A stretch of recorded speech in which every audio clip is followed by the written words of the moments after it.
Great. Good afternoon, everyone. I'm going to look down and read this. I have a brain injury, so it gives me problems. So I apologize. My name is Steven Michael Digna Jr.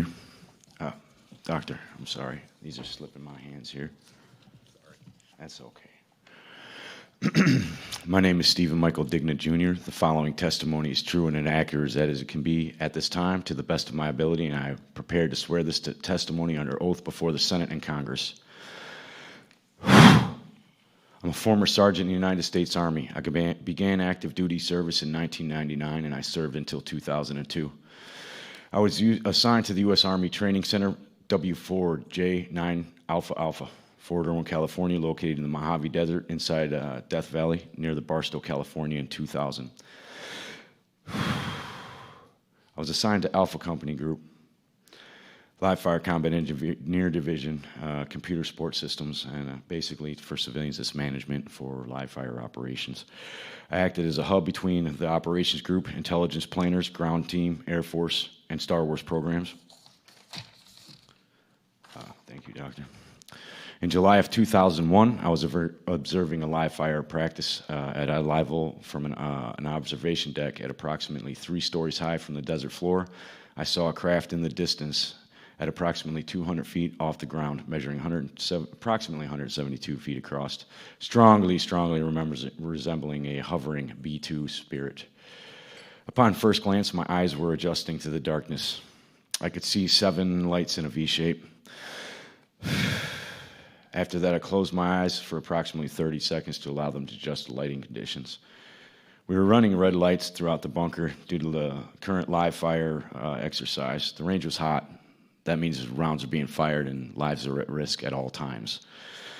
This was interrupted by a very, very ominous call, a net call. It said, "Ceasefire, ceasefire, ceasefire." It came from one of our observer controllers on the ground. There was about 27 teams out there. And they kept soldiers alive and trained them. Sorry, thank you, Doctor. Once my eyes adjusted, I could make out the general shape of the craft. There were 2 men from Raytheon present. I pulled out my night vision goggles to get a better look at the craft. It appeared to be generating 7 lights along its wings and underbelly. I noticed another smaller craft oriented on the right side and at the same height as the first craft, approximately 75 feet to 100 yards to its right. The second craft was jet black, V-shaped, pointed towards the first craft. This craft had equally joined, spaced, rectangular sections forming the hull. The craft had a gimbal rack that deployed from the bottom of the craft.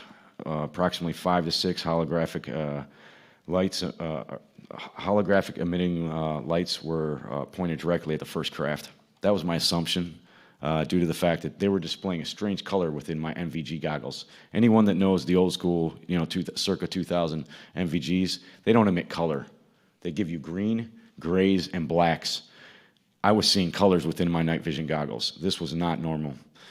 And it was my assumption that perhaps this was a hologram being projected from the other craft. I can't confirm that. However, that was my assessment at the time and my suspicion at the time. I wanted to throw a baseball at it, but I didn't have one, just to see if it was tangible and solid. The second craft was jet black, V-shaped. I'm sorry, jumped a little space here. Thank you for the bullets, Raven. The craft and the gimbal rack were deployed from the bottom of the craft and approximately 5 or 6 lights. Sorry, Dr. Greer. Guys, I goofed up, and that's a part of the brain injury suffered during an explosion on the live fire range. One of the 2 men on the observation deck from Raytheon noticed the night vision goggles I had. He went from chattering cheerfully. They were pretty relaxed. They'd seen these before. It wasn't abnormal to them. He looked at me with a very, very severe look of disapproval and anger that I had. At that point, they both went calmly inside, probably a little bit angry, and it felt as though I had crossed the line. I took another look with my night vision goggles. The reason this event was not reported was due to the fact that it was not unidentified. I'm going to repeat this very clearly to the cameras. This craft was not unidentified. This was one of our birds, and To the observer controller that called that out on the range, I'm not going to put his call sign out.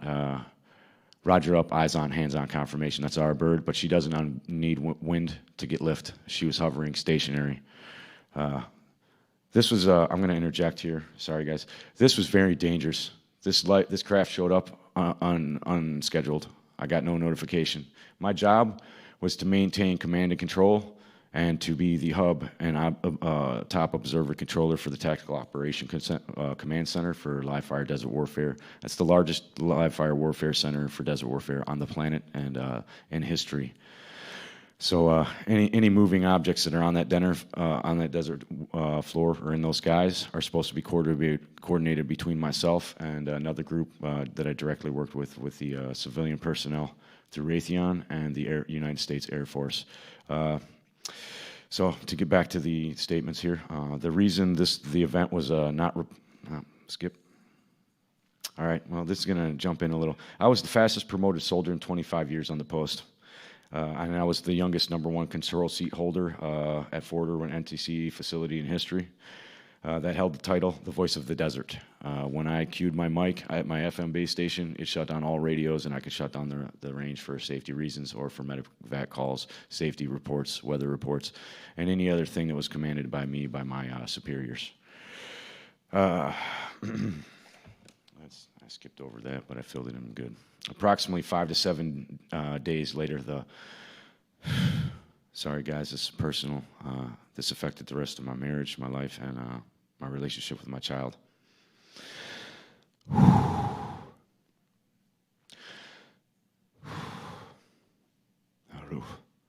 Approximately 5 to 7 days later, the following incident took place on Fort Irwin Road. It's the one road leading into the base.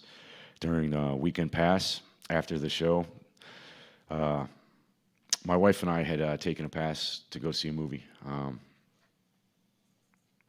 And this took place right after the live fire bunker, about 5 to 7 days afterwards. We skipped the second movie, or halfway through. I was really tired, just got back from running the range, 78-hour shifts with no relief. We passed a dry lake bed on the right-hand side. I've got that exact information already turned into the proper authorities. Thank you, Dr. Greer and all of his team. People out there, please get ready to come out. It's a saying they got, an old friend of mine, well, a new friend, but he reminded me of an old saying they have at Fort Benning, Georgia. It says, "Follow me." There's another saying we have at the Signal Corps Academy. It's on the badge. It says, "Pro Patria Vigilantes," or Vigilis. That means watchful of the nation. And then there's another group of men that I served with, and I tried to keep them alive every day to the best of my ability. Same guys that blew me up. And I still love them today, and I ask for amnesty for all of the information I'm going to say from here on in. These boys are on the ground, on the hottest spots in the planet, along with these other soldiers, and they're dying out there. They're out there killing people under false pretenses. I've also turned information in that may be able to prove that to the proper authorities, thanks to Dr. Greer and his team. His team so far has been accommodating, polite, honest, respectful, and this man is my new general. He leads the way. So rally up, rally on me. This man is the way. He speaks the truth. He is sound. Apologize, Dr. Greer. I've been waiting to say that for a long time. I thought they would laugh at me and look at me like I'm a lunatic. However, I brought my data. I brought the information. They stripped my information, said I had a driver's badge and a service ribbon. I had 2 accommodation medals, and I had total 7 certificates. They put me in for an ARCOM, which is the highest award you can get for a non-deployable base. I'm a non-combatant, but I'm as close as you can get to being one. Those boys out there, we receive KIT reports every day. That means killed in training.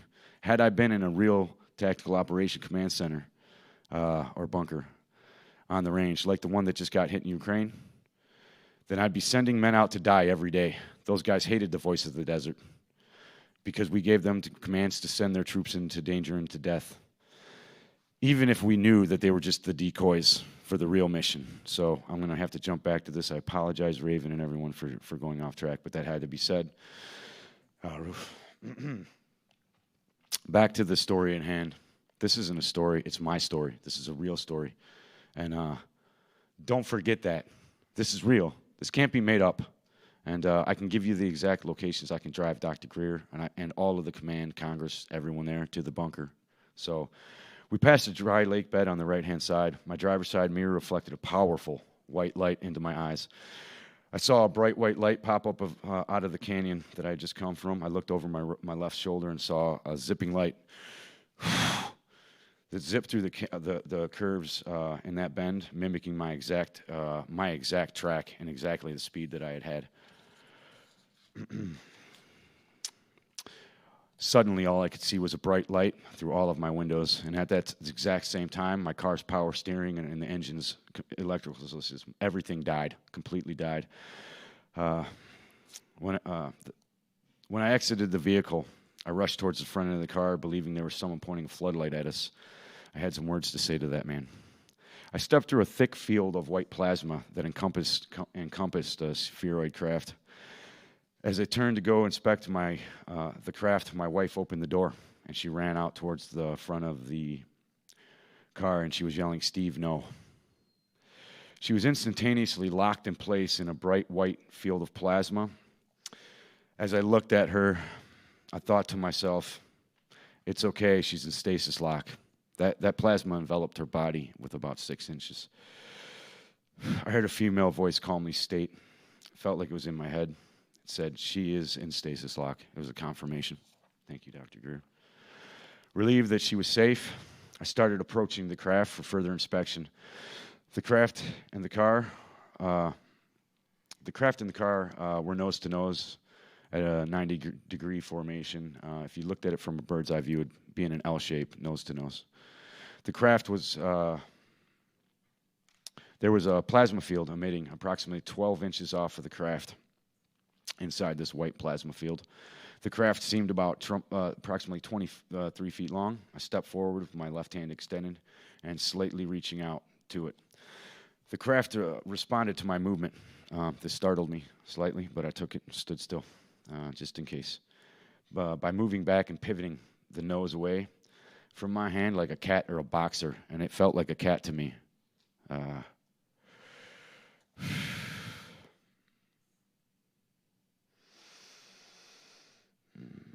Okay, sorry, lost my place. The exterior looked like polished black onyx.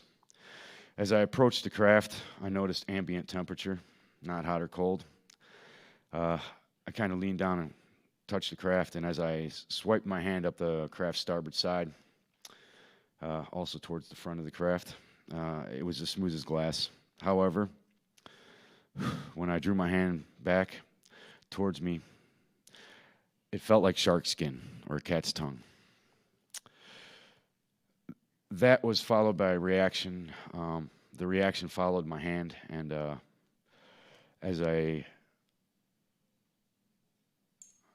it's slightly off here. So I'm going to have to do this with my hands just to describe it for you. As you can see here in the picture, I put my hand on the craft like this, and I kind of pushed my head forward. I can't do it here because of the mic, but I wanted to swipe my hand up and look at it like I was planing a piece of wood. As I drew my hand back, that's when I felt that this strange texture. It felt like a tiger skin, or a shark skin, or like I said, a cat's tongue. As I drew my hand back, pixels jumped off the craft. They were like micro shavings. I would call it. They resembled graphene or magnetite shavings and nano-sized particles. As I did that, and as I swiped up first, I guess to get back to that, as I swiped up, the craft emitted a tiger stripe pattern up the starboard side of the craft. As I drew my hand backwards, the pixels popped up, and as I did, the craft purred. It bellowed through my body. I could feel it resonate in my body cavity, and it was very intense. I felt like I was in contact with a living creature. Yes, sir. The reaction. Okay, I'm already done with this. Thank you.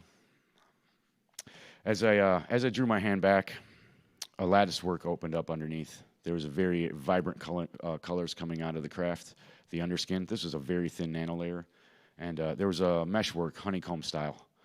and it was like a lattice work that was like a frame around this. Beneath that was, well, there were filaments flowing. They looked like a neural network. I tried to see any universal bus system or any computer systems as the analyst job that I had. I saw none of this.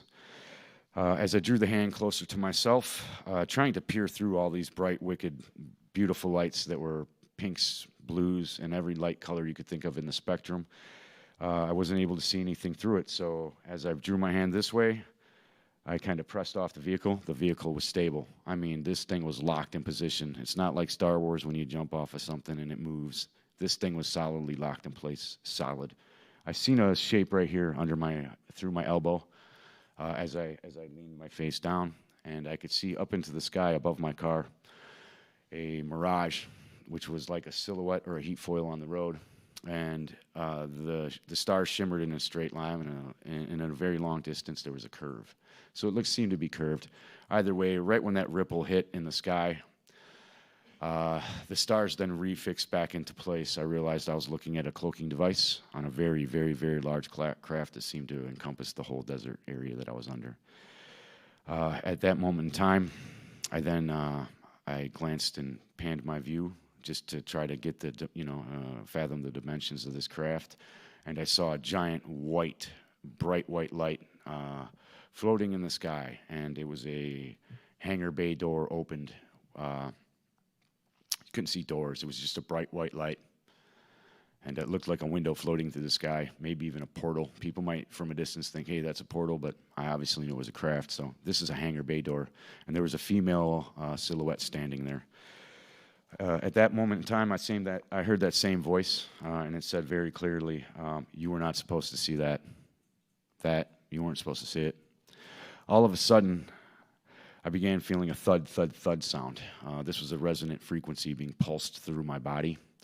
As I felt this, it increased in speed, thud, thud, thud, thud, thud. It was very rapid. You can see the same type of thing in the movie Interstellar, very similar when he falls through the black hole. Too similar. As this thud resonated in my body, I felt my molecular or my cells, maybe the quantum level of my body, feel like it was being resonated. I felt like maybe I'm going to be microwaved or something to that nature. Either way, I seen some bands coming through. I began lifting up off the ground. My vehicle began lifting with me also. As this happened, my body tipped back, and I could see the underbelly of the craft. You're going to see that design right in front of you. The rectangular shape right in the center there looked like a docking socket for an electrical port. If you're going to take a big male end, this would be the female receiving end for an electrical charger.